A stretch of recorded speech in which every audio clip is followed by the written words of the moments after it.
porque eu, o Senhor, não mudo. Por isso vós, ó filhos de Jacó, não sois consumidos. Desde os dias de vossos pais, vos desviaste dos meus estatutos e não os guardastes.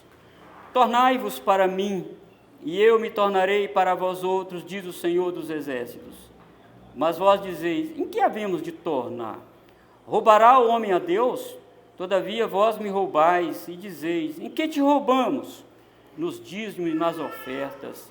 Com maldições sois amaldiçoados, porque a mim me roubais, vós, a nação toda. Trazei todos os dízimos à casa do tesouro, para que haja mantimento na minha casa. E provai-me nisso, diz o Senhor dos Exércitos, se eu não vos abrir as janelas do céu, e não derramar sobre vós bênçãos sem medida. Por vossa causa repreenderei o devorador, para que não vos consuma o fruto da terra. A vossa vide no campo não será estéril, diz o Senhor dos Exércitos. Todas as nações vos chamarão felizes, porque vós sereis uma terra deleitosa, diz o Senhor dos Exércitos. Irmãos, a maneira como lidamos com o dinheiro pode indicar sintomas de enfermidade espiritual gravíssimos. A maneira que lidamos com o dinheiro pode sim indicar sintomas de enfermidade espiritual gravíssimo. E há certas doenças em nosso corpo que não apresentam nenhum sintoma. Essas doenças se tornam mais perigosas, elas se tornam um risco maior de vida, porque a pessoa pensa que está com saúde e não está. A pessoa não sente esses sintomas como sintomas de doenças.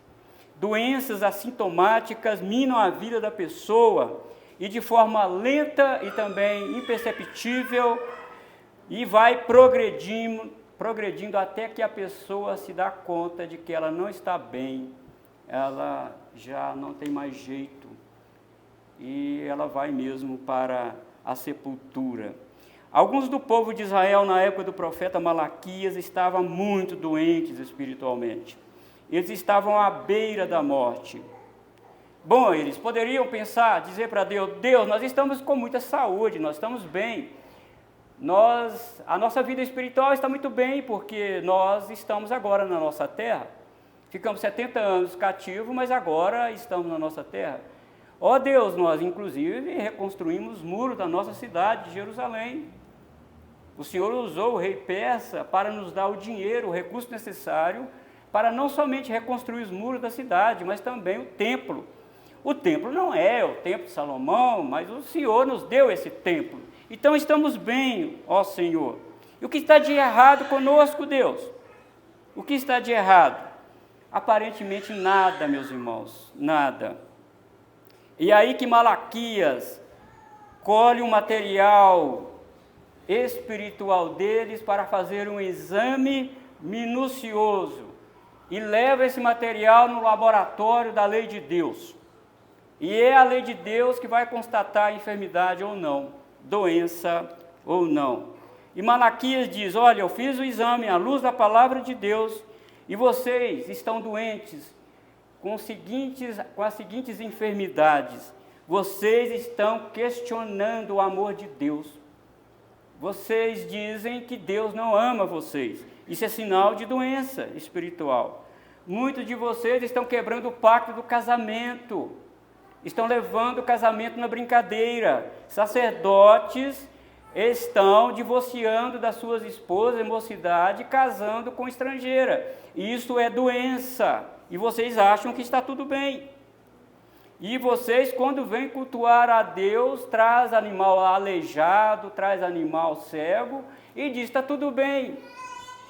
E quando alguns vêm, dizem, que canseira é isso? Mata animal hoje, mata animal amanhã, que canseira.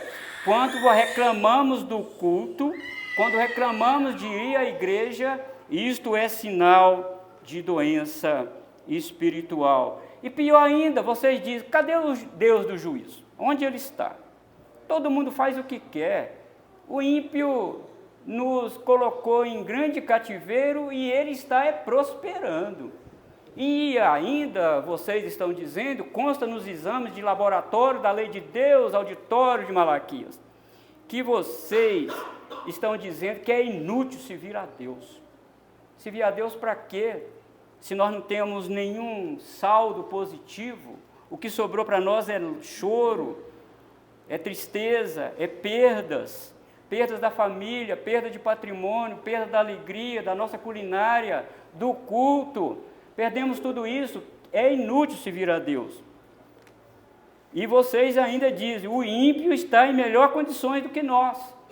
Quando vocês acham isso, diz o profeta Malaquias, vocês estão doentes. E nesse texto que nós acabamos de ler, irmão, Malaquias coloca de novo um outro sintoma de enfermidade aqui. E além de ele detectar esse sintoma de enfermidade, ele também dá o remédio. Deus manda ele dar o remédio. E o remédio é o retorno a Deus. Precisa retornar a Deus. Vocês se afastaram de Deus. Afastaram de tal maneira que questionam tudo sobre Deus. Já observou, irmão, aqueles crentes questionadores, questionam o país, questionam a igreja, questionam tudo. Isso é um sinal patente, eu não vou dizer nem latente, é sinal patente de doença e incredulidade espiritual na vida da pessoa. Então, nessa noite eu vou dizer aqui para você, Deus chama o seu povo a retornar-se para Ele. Deus chama o seu povo a retornar-se para Ele. E esse retorno brota aqui desse texto, irmãos, as seguintes proposições. A primeira, nós nos retornamos a Deus quando reconhecemos quem Ele é. Quem é Deus? Enquanto nós não nos conscientizarmos, irmãos, quem é Deus, nós não vamos servir a Ele com nossa integridade. Então diz aqui o profeta Malaquias. Malaquias diz para ele que eu não mudo, por isso que vocês não são destruídos. Eu não mudo. Eles estavam dizendo que Deus não julga o ímpio, porque ele mudou. Deus, aonde está o Deus do juízo? Onde está o Deus da justiça? Então Deus vem através do profeta e diz, não, eu vou julgar o ímpio. E vocês deveriam já estar destruídos, mas vocês não estão destruídos porque eu não mudo. O que os seus pais fizeram comigo, está dizendo Deus aqui através do profeta Malaquias, é prova de que eu não mudo. Vocês estão aqui, não estão? E por que Deus não muda? Porque Ele não é como nós, porque Ele não é como a mim e a você. Deus é perfeição pura. Por isso, eles não tinham sido destruídos. O profeta mostra aqui, amados irmãos, a diferença entre Deus e o homem, entre o Criador e a criatura, entre o infinito e o finito, entre o eterno e o temporal. Então é por isso que vocês não foram destruídos, porque eu não mudo. Eu não mudo de caráter, as minhas promessas permanecem de pé, o meu ser é intocável. Deus é tão perfeito que Ele é capaz de tolerar e perdoar as imperfeições do seu povo sem destruí-lo, porque o seu propósito não muda, sua vontade não muda, a sua relação pactual com o seu povo também não muda. Eu mudo, você muda, Deus não. Deus permanece o mesmo. E quando Malaquias, queridos, fala sobre o ser imutável de Deus, ao mesmo tempo fala sobre a mudança de caráter espiritual do povo de Deus ao longo da história. Eles prometeram servir ao Senhor lá atrás e mudaram de propósito. E isso era suficiente para eles serem destruídos. Agora, queridos, considerando essa perfeição de Deus, Deus está imune a qualquer pecado, Deus está imune a qualquer imperfeição, mesmo quando Ele vem das suas criaturas, a nossa imperfeição não atinge Deus. Deus não pode ser atingido e Deus não pode ser modificado. Deus não melhora e Deus não piora. Deus não fica mais novo e nem envelhece. Deus é perfeição pura, diz o profeta aqui Malaquias, e é por isso que vocês não são destruídos. séculos passaram, a promessa de Deus permanece de pé. Então o povo de Israel e nós precisamos saber com quem nós estamos lidando. Deus é perfeição pura, Ele é imutável. Se não fosse Cristo, se não fosse a fé no Messias vindouro, aquele povo tinha sido destruído. E é isso que o salmista Etã, um dos sábios do reino de Salomão, escreveu no Salmo 89, versículo 28 e 29. Por que Deus não destruiu? Porque Deus tinha feito uma promessa a Adão, que da semente da mulher nasceria um que esmagaria a cabeça da serpente. E ele chamou um homem, Abraão, para levantar essa descendência. Diz o Salmo 89, versículo 28 e 29. Conservar-lhe-ei para sempre a minha graça, e firme com ele a minha aliança. Farei durar para sempre a sua descendência, e o seu trono como os dias do céu. Mas seu ser perfeito também, irmãos, não permite que ele veja o pecado e não puna exemplarmente os seus filhos. E na mesma linha e na mesma esteira, o salmista Etã escreve no versículo 30 a 32, se os seus filhos desprezarem a minha lei, e não andarem nos meus juízos, e violarem os meus preceitos, e não guardarem os meus mandamentos, então punirei com a vara as suas transgressões, e com açoite as suas iniquidades. Deus jamais destruirá o seu povo, porque ele não muda, mas isso não quer dizer que ele não disciplina. Ele disciplina o seu povo porque ele ama, e é porque ele não muda. Por isso, irmão, a primeira coisa que nós devemos fazer, uma pessoa só retorna a Deus quando ele consegue ver pela lente das Escrituras quem é Deus. Ele é perfeição. A sua justiça também não muda. Se seu amor não muda, a sua justiça também não. E o segundo caminho, meus queridos irmãos, para retornarmos a Deus, se dá em obediência à sua palavra. Estamos aí no versículo 7 até o 9. Desde os dias de vossos pais, o desviastes dos meus estatutos, e não guardastes. Tornai-vos para mim, e eu me tornarei para vós outros, diz o Senhor dos Exércitos. Mas vós dizeis, em que havemos de tornar? Observe, irmãos, que o verso 7 diz que desde os dias dos seus pais, eles desviaram dos estatutos de Deus. Isso mostra que o desvio do povo de Israel era recorrente, era um hábito esse desvio. Deus ordenou a Moisés exortar o povo para não se afastar da sua lei. Por isso está escrito em Deuteronômio capítulo 4, versículo 9. Tão somente guarda-te a ti mesmo e guarda bem a tua alma, que te não esqueça daquelas coisas que os teus olhos têm visto. E se não aparte do teu coração todos os dias da tua vida, e as farás saber a teus filhos e aos filhos de teus filhos. Não foi por causa de aviso. Deus avisou para não afastar da sua lei. E eles foram levados cativos por afastarem da lei do Senhor. Então, quando nós nos retornamos a Deus, quando nós entendemos quem Ele é, e nós só nos retornamos a Deus, irmãos, quando nós nos voltamos com a palavra, pela palavra do Senhor, em obediência à sua palavra. Ninguém retorna a Deus por si próprio. E eu fico pensando, amados irmãos, às vezes nós estamos tão afadigados com os afazeres da vida, no trabalho, e até mesmo no nosso cotidiano da casa, e aí diga-se às irmãs, que às vezes esquecemos de nos voltar pela palavra do Senhor. Leia a Bíblia um pouco, meditar, parar um pouco e meditar na palavra do Senhor. Quando nós vamos, irmãos, distanciando da palavra do Senhor, automaticamente nós estamos distanciando do próprio Deus, porque nós só podemos nos aproximar de Deus através de Cristo Jesus, e Cristo está revelado na palavra de Deus. Por isso, nessa noite eu já te encorajo, amado, todo dia meditar na palavra do Senhor, ler a palavra do Senhor. Afastar-se da palavra do Senhor é o mesmo que se afastar de Deus. Ninguém se aproxima de Deus em desobediência à sua palavra. E Hebreus capítulo 11, versículo 6 diz que para alguém se aproximar de Deus, é necessário que tal pessoa creia que Ele existe.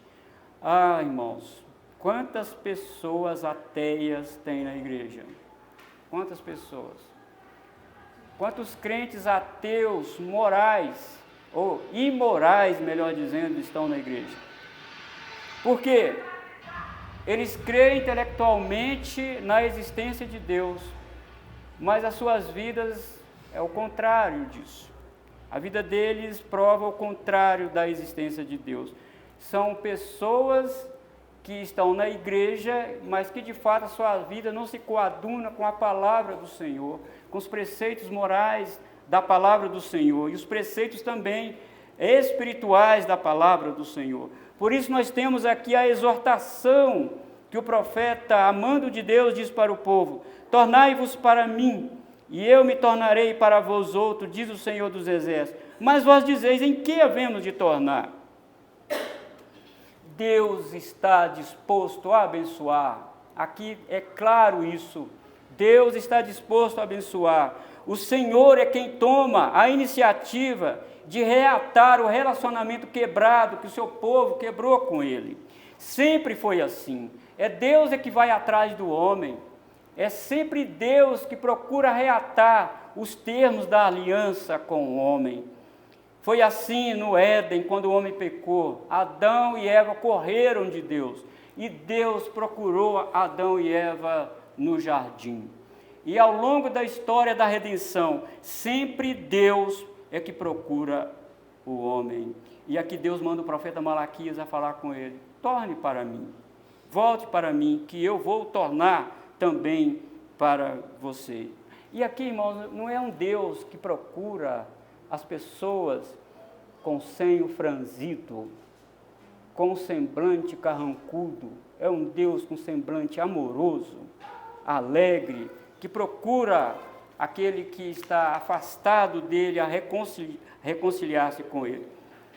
Deus nos procura alegre, Deus nos procura com um sorriso no rosto. Volta, vem aqui, não vai embora não, não vira as costas para mim não, eu te amo, eu quero te abençoar. É tanto porque você está vivo, é tanto que você está na igreja, é por isso que eu te trouxe aqui nessa noite, é para te abençoar, é para reatar isso para você. Volte, não vire as costas para mim.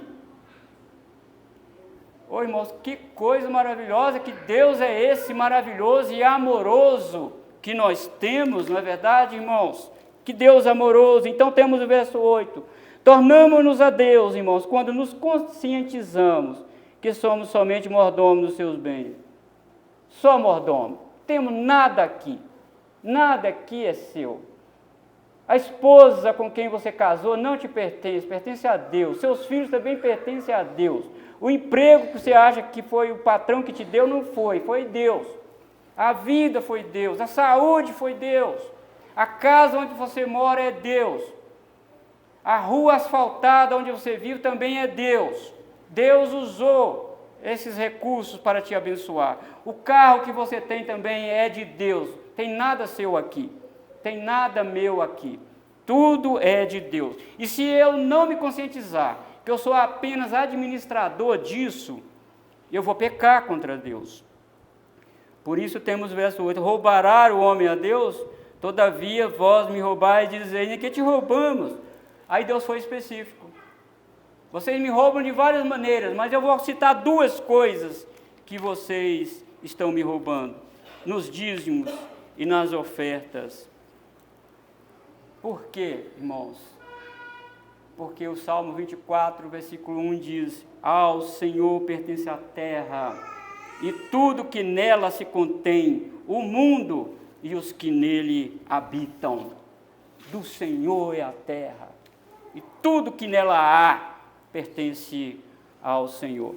E qual é a gravidade aqui, irmão, dessa matéria? Se tudo é de Deus, então quando alguém toma posse daquilo que não lhe pertence, na linguagem bíblica isso é, digamos aqui, um eufemismo, para não ser tão pesado, apropriação indébita. Está apropriando de coisas que não te pertencem. E 1 Coríntios capítulo 6, versículo 10, diz que os ladrões ficarão de fora do reino de Deus. No reino de Deus não entra ladrões. A questão não é dar coisas a Deus, irmão, nós precisamos entender isso. A questão não é dar coisas a Deus, porque eu não posso dar aquilo que eu não tenho. Assim como eu não posso achar aquilo que eu não perdi. Eu achei 50 reais, você não achou, você não perdeu. Alguém perdeu, você não achou. Então deixa esse negócio lá no chão. Não pegue, não é seu. Irmãos, é a mesma coisa. Como que eu vou dar algo a Deus se eu não tenho nada? Se eu não entender que Deus me deu a capacidade de administrar parte disso. Se eu não entender isso, irmãos, eu vou questionar a Deus. Eu vou questionar percentual matemático a Deus. Eu vou questionar tudo isso, porque falta a mim essa percepção que eu não tenho nada aqui e que tudo pertence ao Senhor. O apóstolo Paulo entendeu muito bem isso, inspirado pelo Espírito Santo. Ele diz em 2 Coríntios, capítulo 8, versículo 5, e não somente fizeram como nós esperávamos, mas também deram a si mesmo primeiro ao Senhor. Irmão, se você não se dá primeiro a Deus, não adianta você dar dinheiro. Deus não quer dinheiro. Dinheiro é dele. Primeiro você tem que dar a si mesmo a Deus. E aqui nós vimos uns irmãos, né, lá em Coríntio, que eles deram a si mesmo a Deus. Enquanto nós não entendemos isso, irmão, nós vamos aqui questionar as bênçãos de Deus, questionar a Deus. Em que te roubamos, Senhor? Antes de darmos qualquer valor à casa de Deus, primeiro precisamos nos dar a nós mesmos ao Senhor. Este é o padrão. Eu me dou a Deus, eu dedico a minha vida a Deus, e depois eu dou algo a Deus. Não dou, mas reconheço que aquilo ali faz parte do meu culto e da minha vida ao Senhor. E aqui em Malaquias o povo não estava entregando isso ao Senhor. Não estava. E Deus foi bem específico, vocês estão fazendo isso com os dízimos e com as ofertas. Segundo estudiosos do Antigo Testamento, o povo de Israel dizimava 27% daquilo que eles tinham a Deus. 27%. E eu quero só citar aqui para vocês, além da obrigatoriedade de ofertas, tinha os dízimos e tinha também ofertas. Primeiro aqui que nós temos é a oferta das primícias. Em Deuteronômio 26, versículo 10, diz que não era somente levar esses frutos aos levitas e sacerdotes. A regra, a entrega era acompanhada de um senso de reverência, dependência e adoração ao Senhor. Está escrito lá: eis que agora trago as primícias dos frutos que tu, ó Senhor, me deste. Então as porás perante o Senhor teu Deus e te prostrarás perante Ele. Tinha que entregar e prostrar perante o Senhor. Ofertas obrigatórias, primícias. Oferta que apontava para a necessidade de resgate pessoal. Deuteronômio capítulo 30, versículo 14 e 15. Qualquer que entrar no arrolamento de 20 anos para cima, dará a oferta ao Senhor. O rico não dará mais de meio ciclo, nem o pobre menos, quando darem oferta ao Senhor para fazer expiação pela vossa alma. Tinha a oferta de resgate, uma oferta que era obrigatória, a oferta das primícias, a oferta de resgate. Nosso Senhor Jesus Cristo, em Mateus capítulo 20, versículo 28, ele substitui essa oferta de resgate. Ele diz: o Filho do Homem veio para dar a sua vida em resgate de muitos. Agora não precisa dessa oferta, porque eu me dou, eu dei como oferta ao Senhor. Mas lá no Antigo Testamento era obrigatório essas ofertas.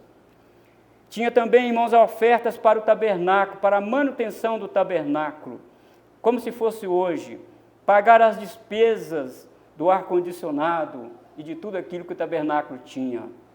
Essas ofertas.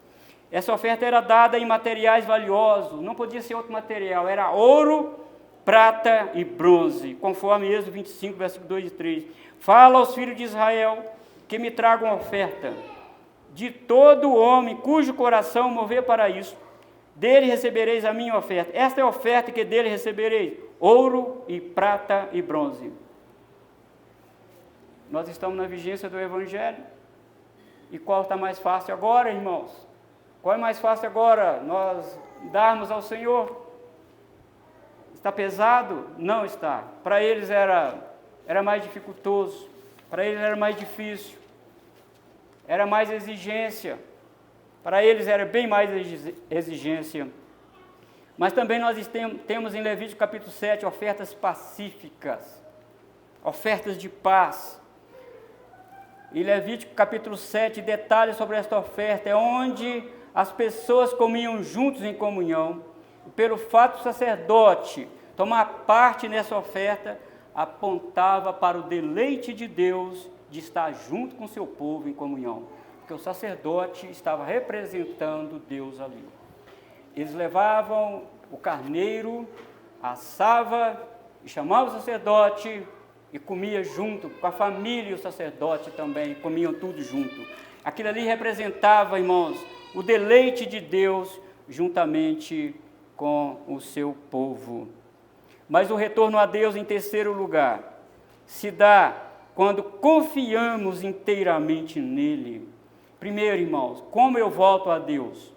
Quando eu descubro pela Escritura quem é Deus, com quem eu estou lidando. Ele é o Senhor, eu sou criatura, Ele é imutável, eu mudo. Essa é a diferença. Eu retorno a Deus quando eu olho pelas Escrituras o que Ele mandou eu fazer. Nunca nós nos retornamos a Deus fora da palavra de Deus. E agora, nós retornamos a Deus quando confiamos inteiramente nele. Versículo 10 até o 12. Agora, tem um desafio para o povo de Deus na época de Malaquias, né? Trazei todos os dias uma casa do tesouro, para que haja mantimento na minha casa. Provai-me nisso, diz o Senhor dos Exércitos, se eu não vos abrir as janelas do céu e não derramar sobre vós bênção sem medida. Por vossa causa repreenderei o devorador, para que não vos consuma o fruto da terra. A vossa vide no campo não será estéril, diz o Senhor dos Exércitos. Todas as nações vos chamarão felizes, porque vós sereis uma terra deleitosa, diz o Senhor dos Exércitos. Então aqui o Senhor desafia o povo. Confie em mim, confio. Traga para vocês verem se eu não vou abençoar vocês. Faça isso para vocês verem se eu não vou abençoar vocês. Se eu não vou abençoar o casamento de vocês, os filhos de vocês. Faça a prova de mim. Todos nós, irmãos, precisamos reconhecer aqui a perfeição de Deus. Todos nós precisamos reconhecer a palavra de Deus como normativa para a nossa vida. Mas, baseado nisso, todos nós precisamos confiar em Deus. Fé na palavra de Deus, fé nas Escrituras, nunca está, irmãos, desassociada com obras. Porque Tiago diz que essa fé intelectual até o demônio tem. Ele diz, você crê que Deus existe? Parabéns! Até os demônios creem e estremecem. Fé na Bíblia, do povo de Deus, é dar um passo a mais diante do Senhor.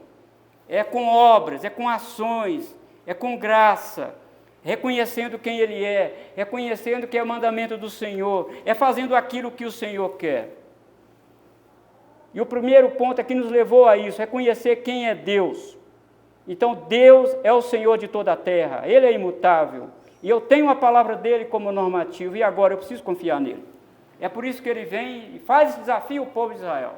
Traga os dízimos para a casa do tesouro. Vocês vão ver se eu não vou abençoar a vida de vocês. Mas pastor, então quer dizer que a bênção está em dar? Não, não é em dar.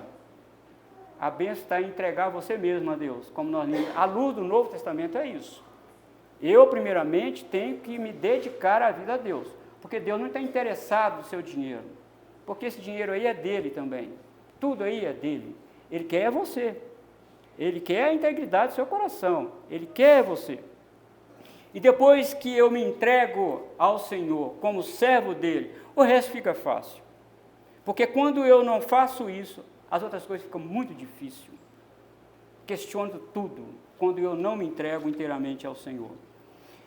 E qual é o ponto do Novo Testamento, irmãos, em relação a isso que o profeta Malaquias estava desafiando o povo?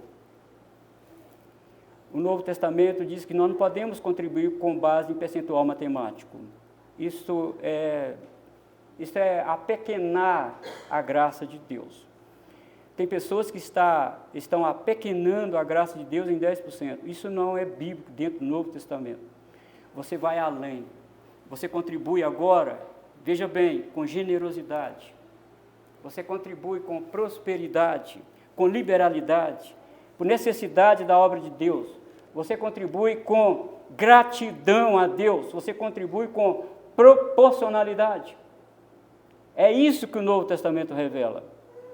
É isso que o Novo Testamento fala. Você é generoso, meu irmão, com aquilo que Deus te deu, então você deve contribuir com generosidade. Seu coração está preso ao dinheiro, então você não contribui com liberalidade. Você só pensa em você, então você não contribui com necessidade. Há pessoas precisando disso. E você não reconhece a proporcionalidade da bênção de Deus. Então Deus diz, provai-me nisso, diz o Senhor dos Exércitos. É por isso que eu repito, irmãos, a bênção do Senhor não está no dar, porque a bênção de Deus já te deu, você já tem. Você já teve isso, está na sua mão. A bênção de Deus está na obediência e confiança nele. Isso está a bênção do Senhor, não em coisas. E há, irmãos, aqui uma estrita relação da fé com obras. Oh, como eu creio, Senhor, é fácil eu cantar aqui na frente, levantar as mãos e dizer, ó Senhor, tudo te darei, Senhor bendito, tudo te darei. Se o meu coração não for entregue ao Senhor, eu vou cair lá em Eclesiastes capítulo 5. Cuidado, guarda o teu pé quando entrar na casa do Senhor. Cuidado com aquilo que você está falando, porque quando nós cantamos, irmãos, Deus está sentado aqui, e quando nós ficamos de pé, nós estamos dizendo para Ele, ó Senhor, é isso que eu sou. É isso que eu me dedico ao Senhor. É isso que eu faço ao Senhor. É isso que eu estou fazendo. Estou fazendo crendo no Senhor.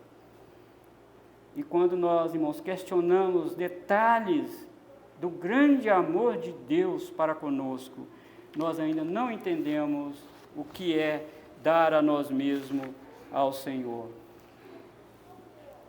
E eles estavam questionando isso, estavam deixando de levar as ofertas e dízimo para a manutenção da tribo de Levi naquela época. E é por isso que eles também foram cativos.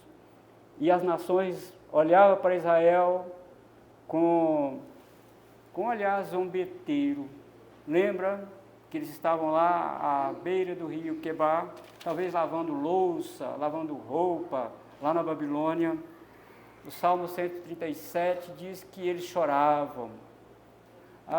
E vinha os babilônicos e diziam, canta-me um hino de Sião, canta para nós um hino de Sião. Aí eles chorando, dizendo, como eu posso cantar um hino de Sião se eu estou em terra estranha? Não, canta a si mesmo, cadê seu Deus? Onde está o seu Deus? Uai, você nos diz que o seu Deus é poderoso? Olha onde vocês estão, na nossa cidade, na nossa terra, vocês estão sustentados pelos nossos deuses.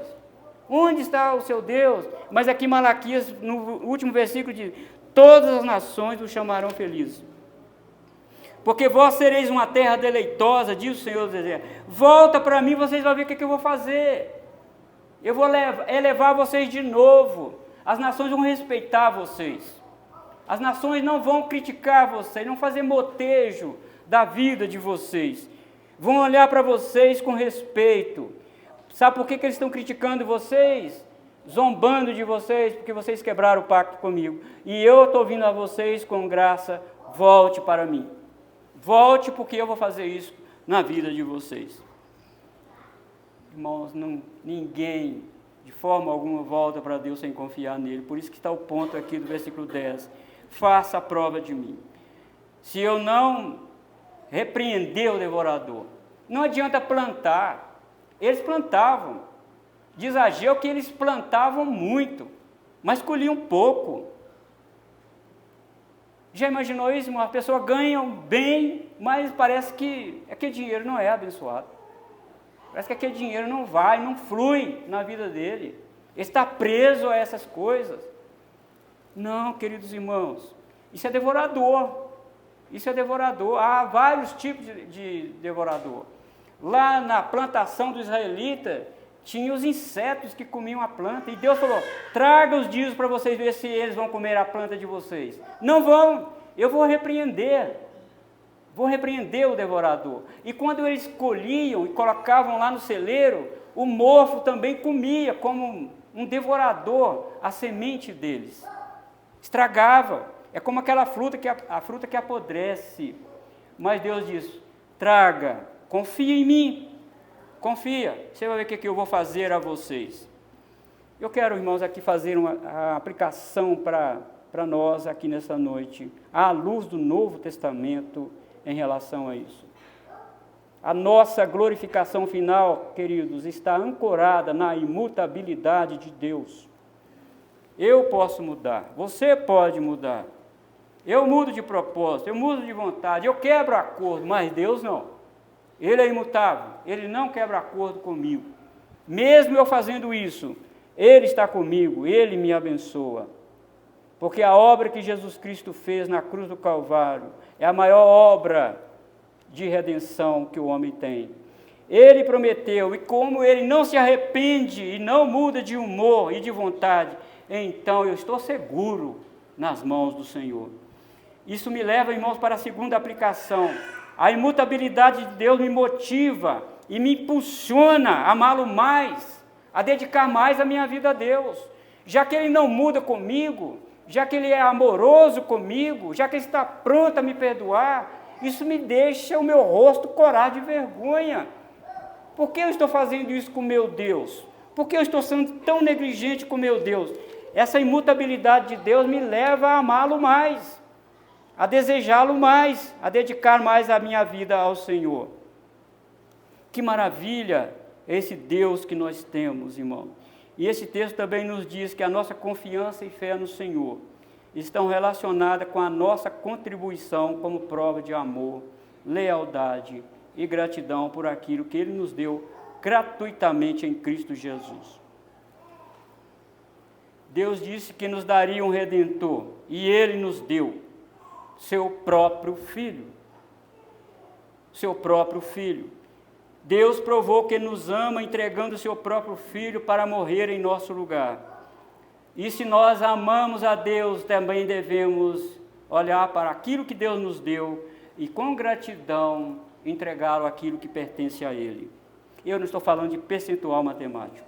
Eu estou falando de generosidade, de proporcionalidade, de prosperidade, de necessidade, de liberalidade. É de um coração regenerado, de um coração que não está preso a coisas, mas um coração que está preso a Deus. É isso que Deus quer. Deus não está interessado no seu percentual matemático. Deus quer você. Deus quer que você o reconheça a Ele.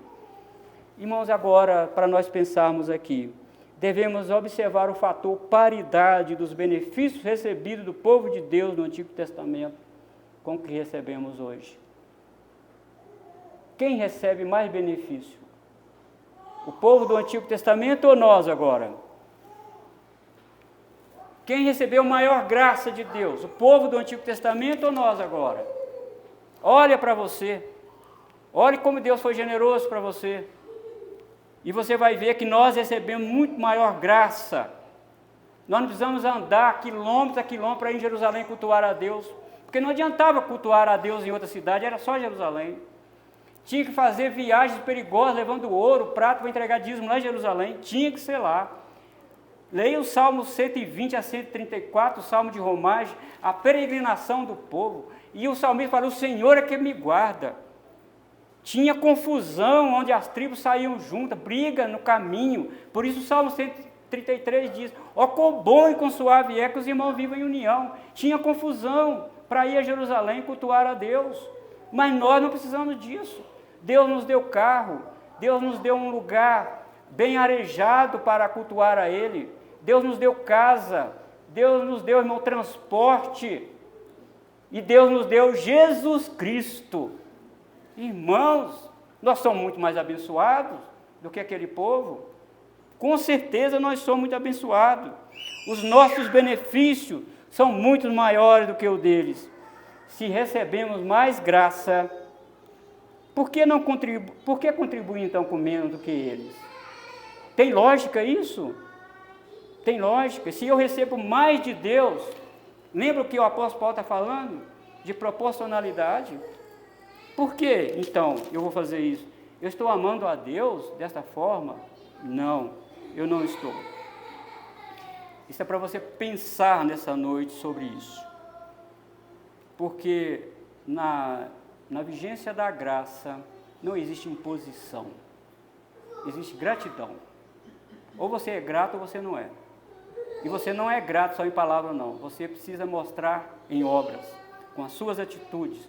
Primeiramente entregando a sua vida a Deus, dedicando a sua vida a Deus. Se você não dedica a sua vida a Deus, eu te digo, meu querido irmão, não adianta você dar 10% na igreja. Deus não aceita isso. Porque isso já é de Deus. Deus quer você. Deus quer a sua vida, a sua dedicação. As outras coisas são consequências. As outras coisas pertencem ao Senhor. Então o Senhor quer, irmãos, que nós entendamos hoje uma revelação maior do Novo Testamento sobre essa situação, sobre isso. O Senhor requer de nós que nós saiamos daqui nessa noite, porque Ele não enviou o arcanjo Miguel, Ele enviou o seu único Filho para nós. Romanos capítulo 5, versículo 8. Deus prova o seu amor por nós, pelo fato de ter entregado Jesus para morrer em nosso lugar, sendo nós ainda pecadores, irmãos. E Ele fez isso por nós. Um coração regenerado não fica questionando coisas. Um coração liberto de bens materiais não fica questionando coisas. Nós vimos isso na vida de Zaqueu. Quando o Senhor mudou o coração de Zaqueu, ele disse: olha, eu estou disposto a dar metade dos meus bens. Eu estou disposto. E se eu defraudei alguém, eu estou disposto a pagar 4 vezes mais. Isso é coração regenerado. Isso é gente que entendeu a proposta do Evangelho. E não é isso de 10%. Isso não é imposição do Novo Testamento. Deus quer você. Deus quer que você dedique a Ele. Deus quer que você seja grato a Ele, que seja generoso, que se liberte dessas amarras que a religião impõe. Se você não estiver disposto a isso, não adianta você contribuir com esse valor percentual, porque Deus não aceita isso. Que o Senhor nos ajude, que o Senhor nos abençoe, irmãos.